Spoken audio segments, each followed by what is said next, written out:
Rairangpur town थाना अंतर्गत विजयवाड़ा रांची जातीय राजपथ 220 नंबर रायरंगपुर अतिरिक्त परिवहन कार्यालय बिरसा मुंडा पार्क छकरे आज संध्या 6टा पाखापाखि समय एक भयंकर मर्मन्तुद सड़क दुर्घटना घटी जाइछि।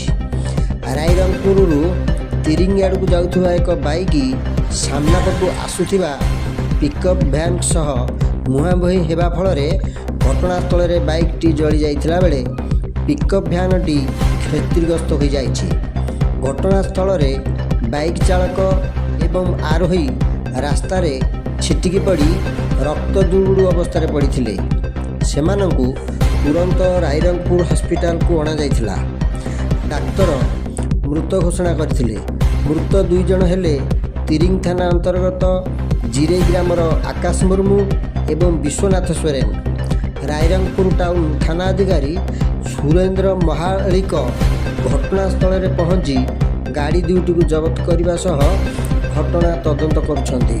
मयूरभंजरू मुरारी मोहन महापात्र रिपोर्ट G9 ओडिया।